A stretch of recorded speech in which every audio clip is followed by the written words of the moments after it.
meeting Pip for, I think, the first time. Your own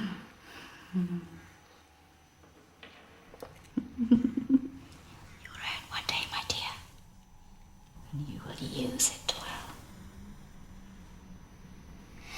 Now, let me see you play cards with him. But he's a common neighbouring boy.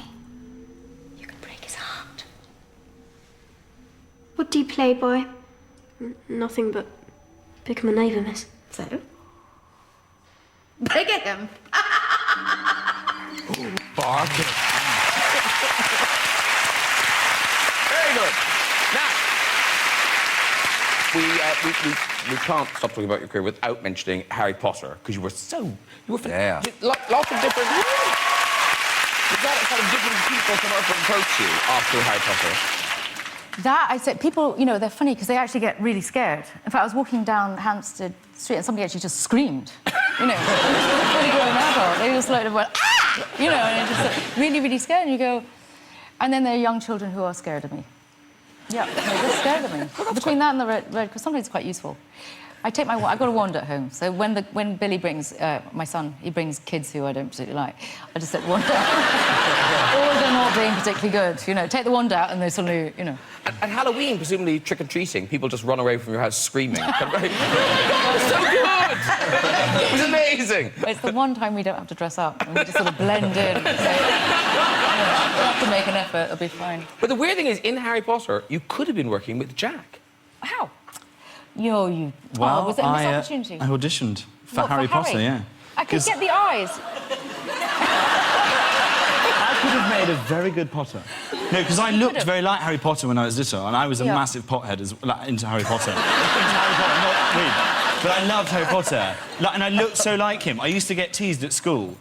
There was a school bully, because my school was actually quite rough. I know this is all like a big app, but the school bully was horrible to me. He was called Atticus Hoy. He used to tease me for looking like Harry Potter. Every day I'd come into school and be like, "Oi, Potter, why don't you piss off back to Hufflepuff?" Yeah.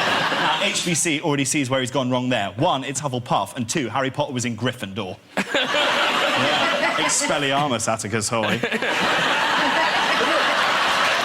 we have a picture. We have a picture of Jack. The clue's in the picture. I think you are age 11 here. Who would bully that? That's very cute. Like, he could have played the part. Yeah, he could have. I wouldn't have been a very good Harry Potter, because in Harry Potter, they're very proactive. Like, Harry Potter's, you know, he does stuff. I wouldn't be like... I was...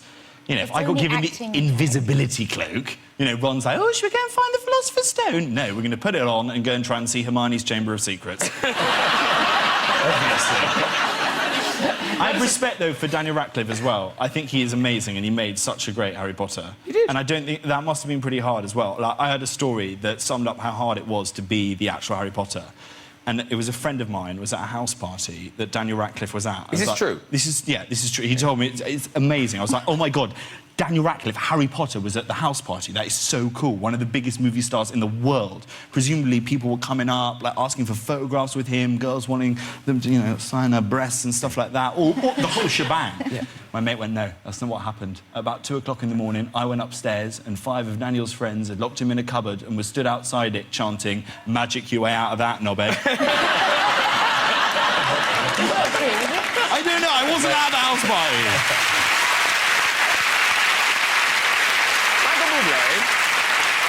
Michael Buble, it isn't just the album. You are, after 2 years, you are returning to these shores to tour. I know. Now, why has it taken so long? Because people love you here. Well, I was a huge fan of Elvis Presley, and his kind of thing was to leave people wanting more and not to get in their face too much, and I think it's nice to not overstay your welcome.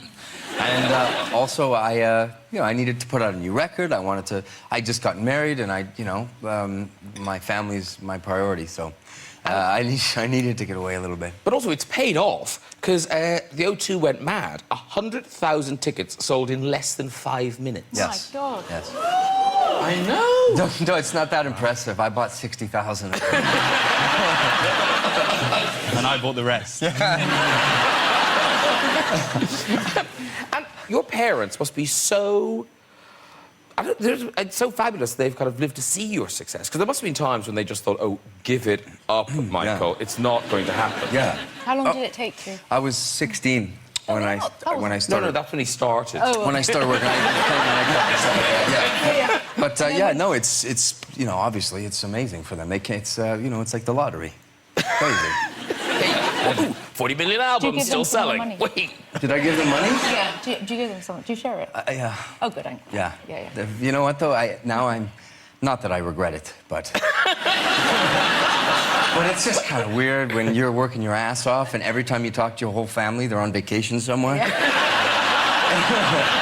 Because that's the honest to God truth. Sometimes it's difficult, you know? Woo, I'm in Ohio in a little seedy hotel and, you know, you're in Hawaii again for the 4th time this morning. You know? But is it true? Is it true that your parents got you into singing as a memory technique? Was it your address? Oh, no, I couldn't remember shit. Yeah. And they would say to me, you know what? Your address is 3049 Cardinal Drive. It's real, and you think I could remember it? And then one day my dad said, you know, Mike, 3049 Cardinal Drive, 3049 Cardinal Drive. And that shit stays in my head forever. That's how I learned times tables. No, That's how I I'm learned. just going to write that down. 3049. That's where you are.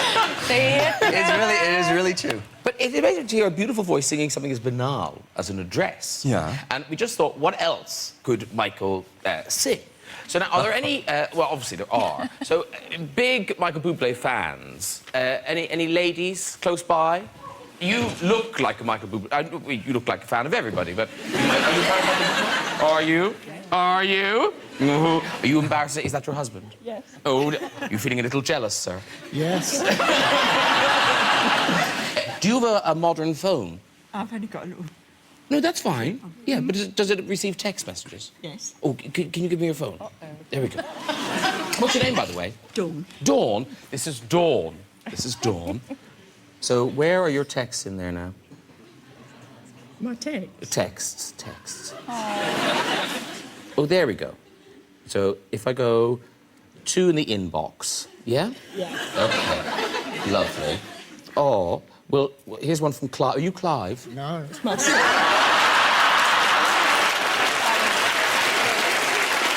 Dawn!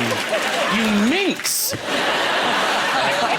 So Clive said to you, well, I'll be getting an early night. See you and your niggle tomorrow.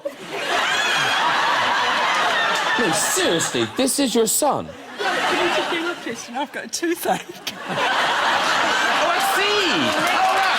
Okay.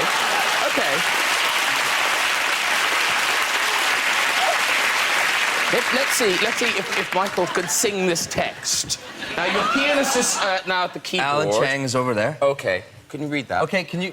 When You Wish Upon a Star. Well, I'll be getting an early night. See you soon. And your niggle. Keypad is locked. Tomorrow, Clive X.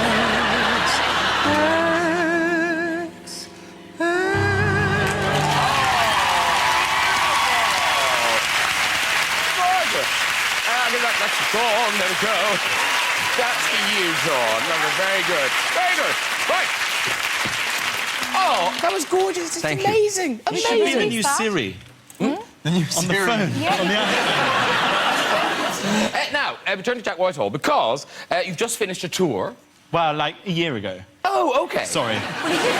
He did finish it. I did finish it, yeah. And it lives on in the form of a DVD. Which is the one that Michael Bublé's wife was returning in that story.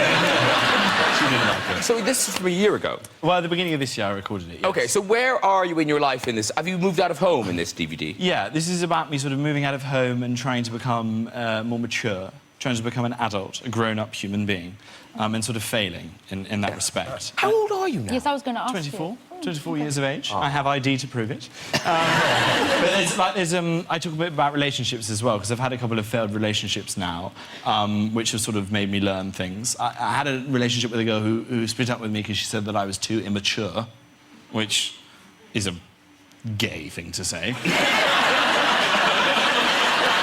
Anyway, she said that, and it was about when she, like, I end in a chicken suit, basically, because it's a callback to when I was going out with her, and we had this night where I went out and I got a little bit drunk, and I was dressed as a chicken because it was a fancy dress costume party. Of course. And I was dressed as a chicken. Yeah, I did win best dress that evening. And I came back to her flat at like 4 o'clock in the morning. I was completely pissed, and she was like, "You're so mature," and we split up. And I didn't really have a leg to stand on because I had just opened the door, stinking of booze, and said that I had just been kicked out of a KFC for storming in and demanding to have my children back. Doesn't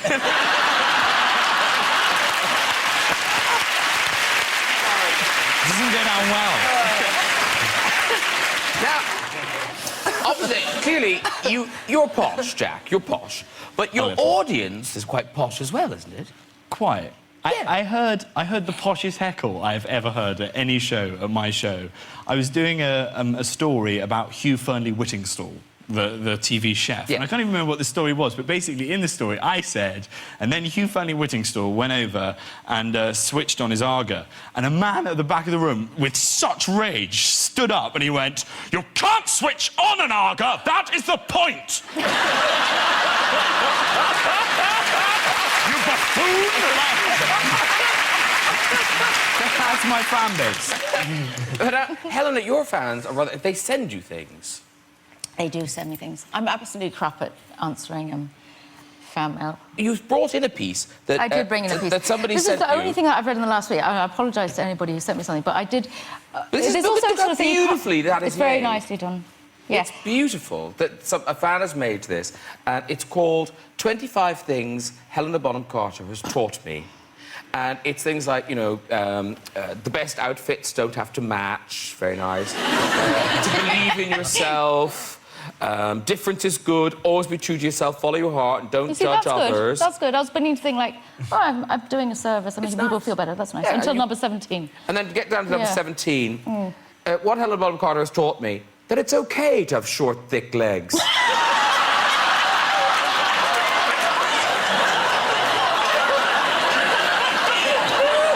Because I would got all of my own, and my friend Donna said, like, just read, it'll make you feel good. I said, like, the book. She hadn't read it all, and I said, like, OK. I thought, oh, and then I just, huh? I never said it was OK to have short, thick legs. And now I've obviously, you know... But maybe do you think she means that I have ones? Or maybe I'm making her feel OK about hers? Yeah, let's go with that. I think so. Yeah, let's go with that. Yeah. And anyway, if I have made short, thick legs fashionable, then I've done something really helpful. Don't you think? For female... Yes. Yeah. And Michael Buble, I love reading about your fans because your fans are proper like people faint when they meet you, don't they? Well, a couple of times it happened. I mean, I'm not like a One Direction guy where they just faint all the time in front of you. But yeah, I've had weird things, and it's embarrassing for them. I feel horrible for them, and I can see it happening too. And it's happened. It You should happened have at a smelling bar. salts on you. I should have just smelling have salts. smelling salts. Well, then I couldn't slap them awake. But yeah, I mean, you can see it happening too because they get. And you know what? It isn't. It's not like the freak out of like the Beatles freak out of, oh my God. It's more like I'm talking to them and I say, oh, thank you so much. And then I can see it in their eye that they're socially anxious. And they go like, oh my gosh, I can't believe it. And then you can see them fading. And all of a sudden it's... But sometimes your fans can be very direct. What was it? Did the fan whisper something to you, or? Oh, God, this is horrible. But this is just, we'll give you an insight into who I really am and how gigantic my ego is. That I was at a signing at a bookstore, like a bookstore, or, you know, a record store. Yeah. And this girl came up and she was very hot. And she was about 18, 19 years old. And she looked at me with these very sexy eyes and she said, like, oh, Michael, she said, does your penis give lessons? And I was so happy about this, you don't even know. And I had my publicist with me, and I looked at her and I said, hey, Liz, I said, you know, this lady just asked me if my penis give lessons. And this girl looked at me with the anger, and she said, I said, does your pianist give lessons?